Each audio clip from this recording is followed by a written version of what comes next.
4 ou 7 locais atacados de maneira coordenada. Houve o uso pela primeira vez de um homem-bomba, isso é inédito em ataques nos últimos anos na Europa.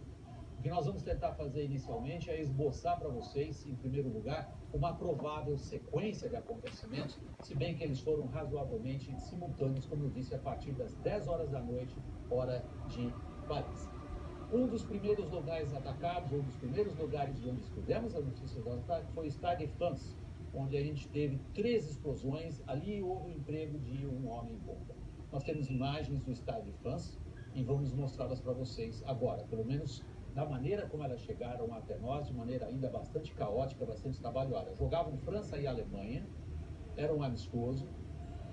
E já no primeiro tempo, houve, em primeiro lugar, o barulho de uma explosão que a torcida não entendeu como explosão de bomba. E isto foi saudado como se fossem fogos de artifício, ninguém deu grande importância.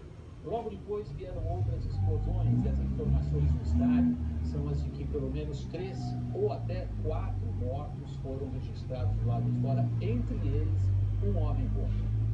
Outro ponto em que houve um ataque foi o restaurante Le Carillon, que fica no centro, na parte leste, mas bem próximo ao centro da cidade. O que nós temos imagens do Carillon também ainda não nos dizem muitas coisas, como que o ataque foi feito. As informações que nós temos a respeito desse ataque dão conta de 2 terroristas armados com armas automáticas, em torno de 4 a 7 vítimas. O Carillon é um restaurante típico de comida do sul da França, com muitas mesas na calçada. Sexta-feira à noite, depois das 10 horas da noite, Paris é uma festa até ser vítima de um massacre. Outro lugar importante onde houve um ataque esta noite foi neste ponto. Le Petit Camboja, o Camboja é um restaurante típico da Ásia. Ali houve um tiroteio e as informações que chegam até nós é que entre 13 e 15 mortos foram registrados nesse ponto. As imagens que nós temos são já depois dos acontecimentos, não temos imagens ainda ali do Petit Camboja, feitas, muitas vezes a gente recebe imagens e vídeos trazidas por pessoas com celulares ou testemunhas diretas. Essa é a movimentação da polícia nesse lugar depois que o tiroteio acabou. Não sabemos também que terroristas eram neste ponto e se eles foram capturados, foram mortos ou se estão em fuga. Agora, eu gostaria de ir para o ponto central, o palco da grande cabeça. O mapa que nós colocamos para vocês, para que vocês aqui, Bataclan, é uma casa de shows, uma das mais populares em Paris, excepcionalmente procurada na sexta-feira à noite, por uma ironia trágica, horrorosa, ia tocar uma banda chamada Angels of Death Metal, uma banda americana. O Bataclan foi o palco da grande carnificina. Ali se estima que cerca de 118 pessoas tenham sido assassinadas por um grupo estimado de 4 terroristas. O armamento deles era a famosa arma automática Anton Kalashnikov, que é uma espécie de símbolo de muitos grupos terroristas ao redor do mundo. A polícia invadiu o local por volta das 0h40, ou seja, 20 para 1 da manhã, hora local. Uma operação que demorou 10 minutos. O que aconteceu lá até agora, segundo as nossas informações?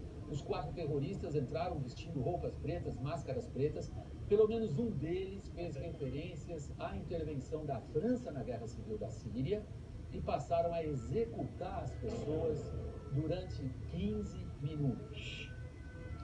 As imagens que vocês acabaram de ver agora são da invasão da polícia, a qual eu me referi anteriormente. Estimava-se em torno de 1.000 a 1.200 pessoas, o público nesse local. Os terroristas, 4, como parece ser a informação inicial, 3, segundo algumas agências de notícias, tiveram tempo suficiente para recarregar as armas, segundo alguns sobreviventes, pelo menos 3 vezes. E passaram a executar as pessoas de maneira fria, sem falar muito, simplesmente dando tiro nas que estavam no chão. Muita gente conseguiu escapar por escadas do porta de emergências, e isso que vocês veem agora é o atendimento a feridos no Bataclan. Foi o ponto mais terrível do ponto de vista da carnificina nos acontecimentos em Paris. As equipes de resgate montaram um centro de atendimento, essas imagens que nós estamos mostrando para vocês agora. Não tivemos nem nós tempo ainda de colocá-las em uma sequência razoavelmente lógica. Alguns corpos podem ser identificados a partir do que vocês estão vendo agora. Estamos aproveitando também imagens de vários canais de notícias franceses. Nem eles têm uma ideia, têm um quadro pronto, acabado, como esse esboço. Todos nós, jornalistas, estamos tentando, em primeiro lugar, entender exatamente o que aconteceu. A França tem um passado recente, eu diria, de conflitos fortes com grupos radicais islâmicos que têm origem em diversos pontos do Oriente Médio e da África. O mais famoso deles, que ocupou o noticiário internacional durante meses, ocorreu em janeiro, quando um grupo de terroristas atacou o jornal satírico Charlie Hebdo. Nós vamos recordar esse ataque feito por terroristas islâmicos que liquidaram caricaturistas do jornal satírico, odiado por radicais religiosos. Os irmãos Sherif e Said Kouachi atacaram a série do jornal, célebre por publicar caricaturas do profeta Maomé. 12 pessoas foram assassinadas, entre elas membros da equipe do jornal e policiais. Em paralelo, Ahmed Coulibaly matou uma policial e depois 4 reféns em um mercado judaico, também em Paris. Os 3 atiradores eram radicais islâmicos, com raízes familiares nos subúrbios das grandes cidades francesas. Os irmãos Kouachi se declararam seguidores da Al-Qaeda, Coulibaly do Estado Islâmico. Todos foram mortos pela polícia. Nós vamos agora direto ao vivo a Londres, conversar com o nosso correspondente na capital britânica, Roberto Kovalik, que está acompanhando a partir de lá o noticiário de Paris. Roberto Kovalik, boa noite para você em Londres. Inicialmente eu gostaria que você nos trouxesse o que até agora tem sido a reação do mundo político francês. O presidente francês esteve no Bataclan, declarou o estado de emergência, mas é uma reação inusitada para um ataque terrorista. A palavra é sua, Roberto Kovalik. Boa noite, William. É importante ressaltar também que agora, 3 horas e 11 minutos da madrugada, lá em Paris, está havendo uma caçada pela Cidade Luz, nos trens, nas ruas, atrás dos terroristas que escaparam. Esse é resultado também da ação do governo. A reação, na verdade, foi até muito rápida. O sequestro na Casa de Espetáculos Bataclan ainda estava em andamento quando o presidente François Hollande fez um pronunciamento à nação. Disse que foi um ataque terrorista sem precedentes na França e denunciou uma série de medidas. Uma delas é o fechamento das fronteiras do país. A intenção principal é evitar a fuga dos terroristas que praticaram esse ataque, ou esses ataques. Já foram vários ataques, não se sabe ainda o número. 5 terroristas morreram, mas há outros à solta. O presidente Hollande também decretou um estado de emergência, que é baseado numa lei criada em 1955 e usada uma única vez em território francês. Foi há 10 anos, quando houve uma série de manifestações e quebra-quebras na periferia de Paris. Essa lei permite medidas extraordinárias, como fechar ruas, casas de espetáculos, proibir manifestações. O governo já anunciou que vai tomar essas medidas imediatamente em Paris. E depois surgiu a notícia da carnificina no Bataclan. O presidente Hollande foi imediatamente para lá e fez declarações emocionadas, né? Quando ele fez essa primeira declaração à nação, ele não sabia que havia 70 ou 100 pessoas mortas lá dentro. E ao chegar lá, ele ficou muito chocado, muito impressionado, como qualquer pessoa ficaria, ainda mais um presidente francês, diante do quadro que estava diante dele. E ele disse que o combate aos terroristas será infinito, implacável e sem descanso. Diz que esses terroristas vão enfrentar uma França determinada, William. Basicamente, François Hollande está, assim como todos os franceses e todos nós, ele está chocado. Todos nós estamos muito chocados. Kovalik, muito obrigado por enquanto. A gente volta a conversar mais tarde a respeito do que está acontecendo em Paris. A gente nem pode falar do passado ainda.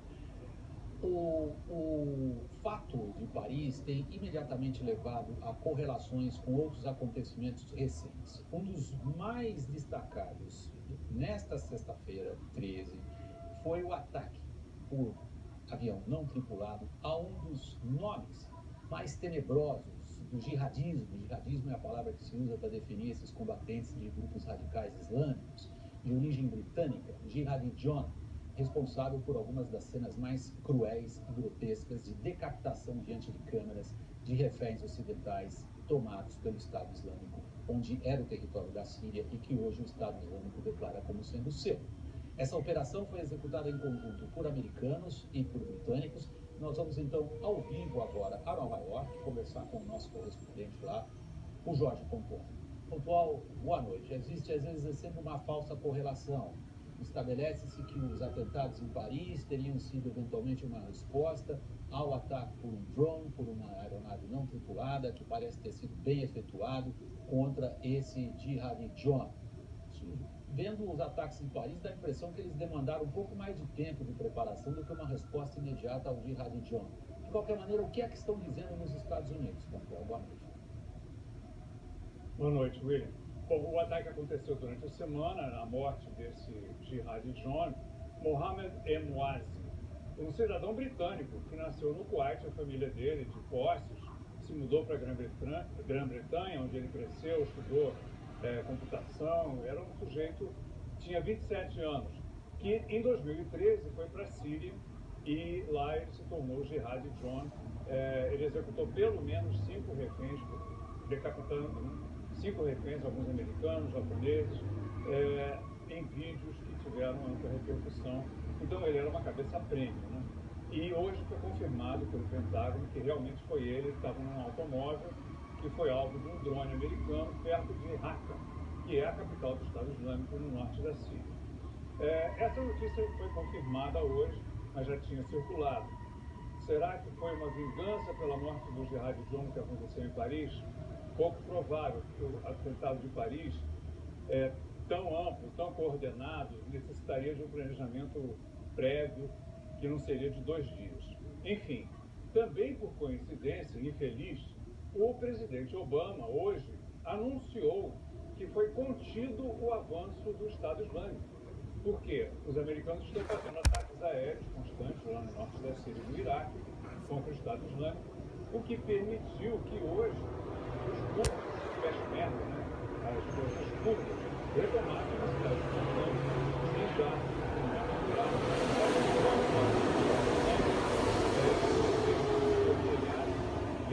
vivem nessa cidade, foram massacrados, as mulheres escravizadas. É uma história que ficou famosa e essa cidade foi retomada hoje, justamente hoje, e aí o Obama anuncia que foi interrompido o avanço do Estado Islâmico.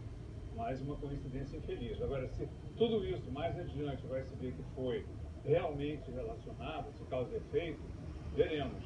Mas o Estado Islâmico, se estiver por trás do atentado de Paris, porque eles não assumiram.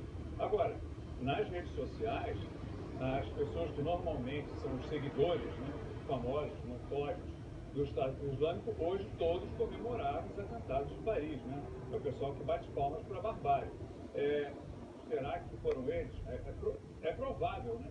Porque você sabe que a França teve mais de 2.000 franceses foram para a Síria se incorporar ao Estado Islâmico. E a França calcula que pelo menos 500 tenham voltado para fazer atentados. Tanto que o governo francês já tinha anunciado o risco de um 11 de setembro francês, que foi infelizmente o que aconteceu hoje. Pontual, a gente volta a conversar mais tarde, resumindo brevemente para vocês o que o Pontual está nos dizendo a partir de Nova York. Não há ainda um grupo que tenha assumido a carnificina hoje de Paris.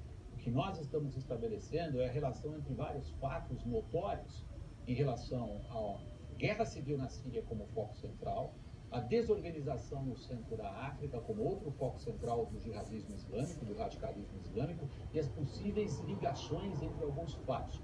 O que o Pontual destacou para nós a partir de Nova York é que o que parecia ser uma onda de noticiário positivo foi completamente suplantado agora pelo horror causado pelos ataques em Paris. Nós temos mais para mostrar para vocês. Eu gostaria de chamar agora uma contribuição de uma brasileira, Tamara Rocha. Ela mora há 10 anos em Paris. Ela conversou via internet com o Jornal da Globo. Tem um testemunho. Vamos ouvir. Eu cheguei de viagem hoje. Então, eu cheguei às 10 da noite no aeroporto. Eu estava em Bangkok. E acho que quando tudo começou. Então, eu saí do aeroporto, vim para casa, estava sem telefone. Então, eu não sabia. Então, foi quando eu cheguei na minha rua que eu vi movimento, muito carro de polícia, militar, que eu me dei conta que estava acontecendo alguma coisa. Aí quando eu cheguei em casa, que eu liguei o celular, que eu liguei a televisão, que eu vi tudo que estava acontecendo perto da minha casa. Assustadora, bem assustadora. Bombeiro, polícia, muita. Eu olho na minha janela vários carros de polícia, muito militar também, porque geralmente é difícil ver, né? Teve no caso do Charlie Hebdo, que também foi perto aqui de casa. E agora é bem mais assustador, porque no Charlie Hebdo eles tinham algo, né? Foi uma coisa bem bizarra. E agora eles estão saindo matando todo mundo. Cada hora a gente tem uma notícia de um lugar novo que eles estão passando. Então tá bem assustador. No início dessa edição, vocês viram a referência que fizemos aos acontecimentos no estádio de França, onde jogavam França e Alemanha, e lá no estádio tinha um brasileiro, Kleber Carrillo. Ele relatou os momentos assustadores que passou após deixar o local.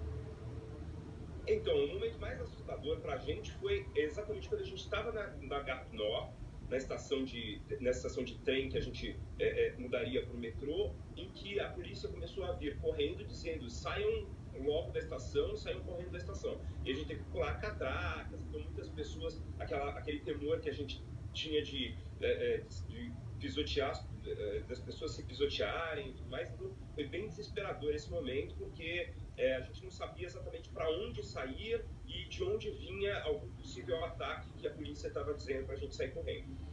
Vamos fazer uma breve interrupção. Já no próximo bloco continua a nossa cobertura dos atentados em Paris. Até já.